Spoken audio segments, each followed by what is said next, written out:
Welcome to the first quarter of 2019's performance of the Excess Select Diversified Fund of Funds. Just to remind you, this fund consists of 5 underlying funds with Allan Gray, Coronation, Fort, Prudential and Tequanta being the underlying asset managers.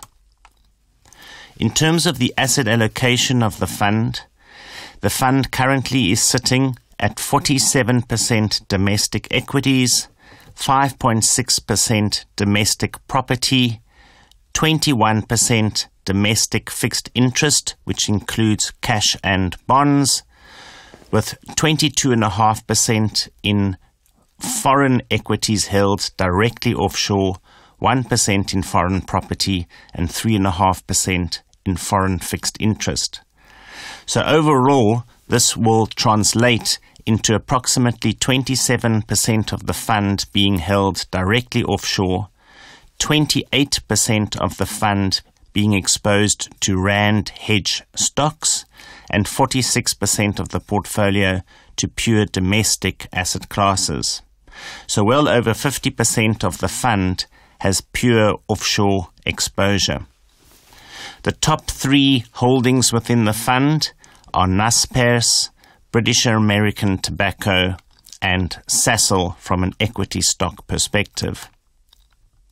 In terms of the fund, it had an extremely good and strong start to 2019, with the fund up 7.2% for the quarter relative to its peer groups of 5.8%. Over the last 12 months, the fund has delivered a return of 6.2% versus the peer group average of 5.8%. If we go and look at the underlying fund managers over the quarter one, we see that the best performing fund was the Coronation Balanced Plus Fund, up 8.6%, with the next best performing fund being that of Prudential Balanced, followed by Fort Balanced, followed by Allan Gray, and then finally the passive portion of Core Diversified. The fund's offshore allocation also did well, and this was caused by both slight rand weakness as well as the fact that offshore asset classes performed extremely strongly over Q1.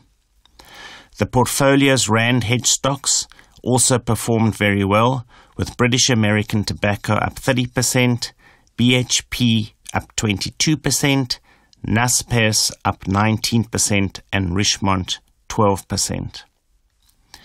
Detractors over the quarter was from Aspen, that derated by more than 30% in a single day, thereby expressing its concerns around the high levels of gearing within the firm. This was one of the main detracting stocks over Q1. Resources led the strong all-share index return for the quarter, and the fund would have benefited even more with the higher allocation to the resources and commodity sector. However, we limit our allocation to this area of the market as it can be extremely volatile. Overall, however, it has been a great start to the year, and we hope that these strong market returns continue going forward.